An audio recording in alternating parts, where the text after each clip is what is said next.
అందరికీ నమస్కారం అండి. మనం చక్కగా నవంబర్ మాసంలోకి వచ్చేసాము. ఈ మేషరాశి వాళ్ళకి ఒక రాశి ఫలాలు ఈ నవంబర్ మాసంలో ఎలా ఉంటాయంటే, మీరు పడిన అలుపెరగని శ్రమకి, చేసిన త్యాగాలకి, ప్రదర్శించిన ఓర్పుకి ఫలితాలు చాలా సిద్ధంగా ఉన్నాయి. ఈ నెలలో ఎంతో కాలంగా మీరు ఎదురు చూస్తున్న ఫలితాలు మీ కళ్ళ ముందే సాక్షాత్కరించే అద్భుతమైన సమయంగా ఇది ఉంది. మీలో చాలామంది తాము ఒక ఉన్నతమైన వైభవోపేతమైన జీవితాన్ని గడపటానికి అన్ని విధాలా అర్హులతమని చాలా బలంగా విశ్వసిస్తున్నారు. ఆ విశ్వాసమే నిజరూపం దాల్చబోతోంది ఈ నెలలోనే. మీ అర్హత సామర్థ్యానికి తగిన గుర్తింపు, గౌరవము అంటే ఐడెంటిటీ వస్తుంది.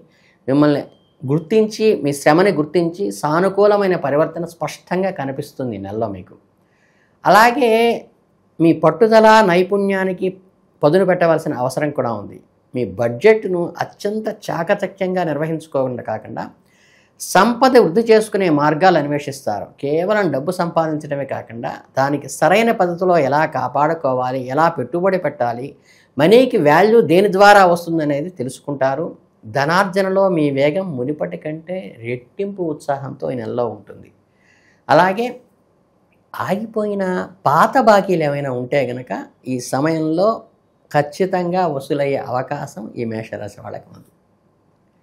ఈ మాసం కేవలం ఆర్థికపరమైన విజయాలకే పరిమితం అనుకుంటున్నారేమో, అలా ఏం కాదు. మీ జీవితంలో ప్రేమ, అనుబంధాల కోణాల్లో కూడా మధురానుభూతులు మిగిల్చిపోతుంది. ధనము, ప్రేమ ఈ రెండు శక్తులు ఒకేసారి జీవితంలో ప్రవహించి అపరిమితమైన సంతోషాన్ని, మానసిక తృప్తిని అందిస్తాయి. మీ ప్రియమైన వారితో, సన్నిహితులతో మీ సంబంధాలు మరింత బలపడతాయి. అంటే ఏంటంటే బాండింగ్ పెరుగుతుంది. స్నేహపూర్వకమైన ఆనందకరమైన వాతావరణం వెలువరిస్తుంది. కుటుంబ వ్యవహారాల్లో మీ మాటలకు విలువ పెరుగుతుంది. మీ నిర్ణయాలు కుటుంబానికి శ్రేయస్సును కలిగించే విధంగా ఉన్నాయని అందరూ కూడా మీ చుట్టుపక్కల వాళ్ళు నమ్ముతారు. అలాగే బాధ్యత, అధికారం మీ చేతుల్లోకి వస్తుంది. మీ బాధ్యతను ఎంతో సమర్థవంతంగా నిర్వర్తించవలసి ఉంటుంది. అలాగే కుటుంబ సౌఖ్యానికి సంబంధించిన ప్రతి అంశంలోనూ మీరు సంతృప్తిని పొందుతారు. తల్లిదండ్రుల ఆరోగ్యం కుదుటపడుతుంది. వారిలో మీ అనుబంధం మరింత దృఢపడుతుంది. బాండింగ్ పెరుగుతుందన్నమాట. ఇద్దరూ కలిసి ముఖ్యమైన నిర్ణయాలు తీసుకుంటానికి ఈ స్పౌస్తో రిలేషన్ కూడా బాగుంటుంది. అలాగే సంతాన విషయంలో కూడా మంచి శుభవార్తలే వింటారు. చదువు, వారి ప్రవర్తన మీకు గర్వంగా అనిపిస్తాయి.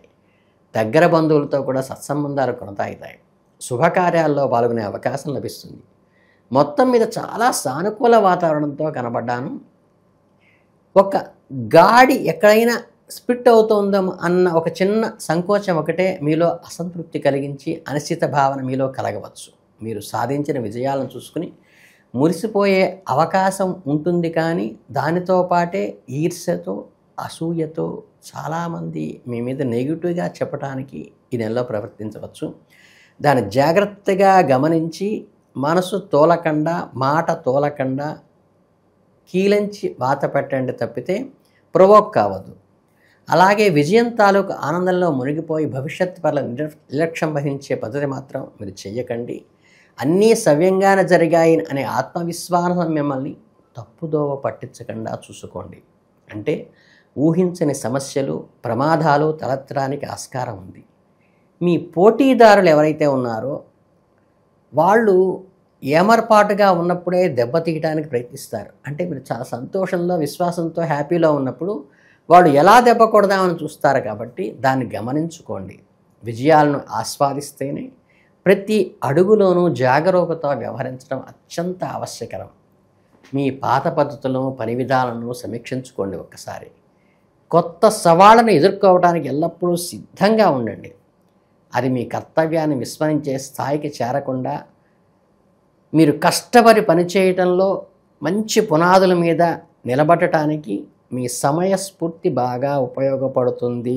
చుట్టుపక్కల వాళ్ళని జాగ్రత్తగా గమనించండి, ముఖ్యంగా మీ పోటీదారులని. అలాగే ఈ నెలాఖరికి వచ్చేసరికి మీ జీవితంలో మరింత విచిత్రమైన, అనూహ్యమైన సంఘటనలు చేసుకునే అవకాశం ప్రారంభమవుతోంది. ఈ దశలో మీరు అనుభవాలు మిశ్రమంగా ఉంటాయి. ఒక నాణానికి రెండు వైపులా ఉన్నట్టు జీవితంలో రెండు భిన్నమైన శక్తులు ఏకకాలంలో పనిచేయటం గుర్తిస్తారు. ఒకవైపు ధన ప్రవాహం కొనసాగుతున్నప్పటికీ మరోవైపు ఊహించని ఖర్చులు కూడా ఒకదాని వెంట ఒకటి వస్తూ ఉంటాయి.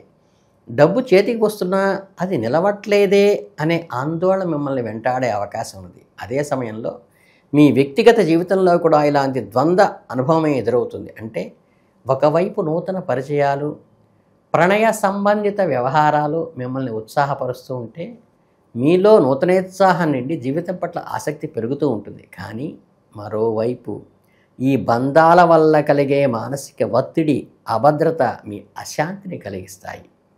ఈ ఉత్సాహము, అశాంతి రెండూ కూడా ఒక విచిత్రమైన డోలాయమానంలో ఉంచుతాయి. అంటే ఒక తీయని బాధగా మిగులుస్తాయన్నమాట. అందుకని ఏంటంటే ఈ సమయంలో ఆరోగ్యపరంగా కూడా కొన్ని జాగ్రత్తలు తీసుకోవలసి ఉంటుంది. మానసిక ఒత్తిడిని, పనిభారము కారణంగా తలెత్తే చిన్న చిన్న అనారోగ్య సమస్యలు, జీర్ణ సంబంధమైన అంటే ఈ డైజెస్టివ్ సిస్టమ్కి సంబంధించింది సీజనల్ వ్యాధులు మిమ్మల్ని చికాకు పెట్టే అవకాశం ఉంది. అశ్రద్ధ చేయకుండా సరైన సమయంలో వైద్య చికిత్స చేయించుకొని ఈ ఫాస్ట్ ఫుడ్స్, జంక్ ఫుడ్స్ తీసుకోకుండా ఉంటే చాలా మంచిది. నెలలో ఈ క్లిష్టమైన మరియు గందరగోళమైన పరిస్థితులు మిమ్మల్ని అంతర్ముఖత్వం చేసి లోపల దైవత్వాన్ని ప్రేరేపించడానికి కూడా ఈ నెల చక్కగా ఉపయోగపడుతుంది. అంటే జరిగిన సంఘటనలను విశ్లేషించుకుంటూ ఆత్మ పరిశీలన చేసుకోవాలనే ఆలోచన, మీ జీవితం అసలు ఏంటి అనే అంతర్మథనం లోపల ప్రకోపిస్తుంది. మీ జీవితానికి నిజమైన అర్థం ఏమిటి వంటి ప్రశ్నలు మీ మదిలో మెదులుతాయి. ఈ ఆధ్యాత్మిక అన్వేషణ మీకు ఒక కొత్త మార్గాల్ని సుగమం చేస్తుంది. సరిగ్గా ఇలాంటి సమయంలోనే మీరు సంఘసేవ పట్ల ఆసక్తి కలుగుతుంది. ఇతరుల కష్టాలను చూసి చలించిపోయి వారికి సహాయం చేయాలనే బలమైన కోరిక మీలో ఉదయిస్తుంది. అంటే భగవంతుడు ఆలోచన లోపలికి రాగానే ప్రేమ ఉత్ప్రేరకమవుతుంది అన్నమాట. అంటే ఏంటంటే ఈ అవసరంలో ఉన్నవారికి సాయం చేసే కార్యక్రమాల్లో పాల్గొంటారు. సంఘసేవలో నిమగ్నమైన వ్యక్తులతో మీకు పరిచయాలు ఏర్పడతాయి. ముఖ్యంగా నిస్వార్థ సేవ, ఉన్నతమైన ఆశయాలు మిమ్మల్ని ఎంతగానో ప్రభావితం చేస్తాయి. ఈ నూతన అనుభవాల వల్ల మీ శక్తి, మీ ఆలోచన విధానం సరికొత్తగా మలుపు తీరి కొత్త కోణంలో ఆలోచించడం మొదలవుతుంది. దీనివల్ల విజయాల కన్నా మానసిక ప్రశాంత, ఇతరులకు సేవ చేయడంలో లభించే ఆత్మ సంతృప్తి చాలా గొప్పది అనే నిర్ణయం మీకు అర్థమవుతుంది. ఈ మార్పు మీ జీవితంలో ఒక నూతన అర్థాన్ని, పరమార్థాన్ని కూడా మిమ్మల్ని ఉన్నతమైన వ్యక్తిగా తీర్చిదిద్దడానికి అవకాశం ఉంటుంది. ఇందులో ముఖ్యంగా మీరు ఈ నెలలో చేయవలసిన పరిహారాలంటూ ఏమీ లేవు. చక్కగా విష్ణు సహస్రనామ స్తోత్రాన్ని ఈ దామోదర మాసంలో, అంటే ఈ మొన్న 7వ తారీఖు నుంచి మీకు నవంబర్ 21 దాకా కూడా కలిగేటువంటి ఈ దామోదర మాసం ఏదందో ఈ 21 డేస్ చక్కగా శ్రీకృష్ణ దేవాలయాలు దర్శించటం కానీ, చక్కగా విష్ణు సహస్రనామం ప్రదోష కాలానికి అంటే సాయం సంధ్యా సమయానికి స్నానం చేసి ఇంట్లో దీపారాధన పెట్టి శుచి అయిన బట్టలు వేసుకుని సమంకాయ శిరోగ్రీవం అంటే శిరస్సు, మెడ, వెన్నుముఖ నిఠారుగా పెట్టుకుని పద్మాసనం వేసి కూర్చుని చక్కగా విష్ణు సహస్రనామం చేసి అది అయిన తర్వాత పాలు కానీ పండ్లు కానీ నివేదన పెట్టి స్వీకరించడం వల్ల ఈ మాసం మీకు చాలా దిగ్విజయంగా జరుగుతుంది. భగవద్ అనుగ్రహం కూడా కలిగే అవకాశం ఉంది. కాబట్టి ఈ మేషరాశి అందరికి శుభాభినందనలు తెలియజేసుకుంటూ ధన్యోస్మి.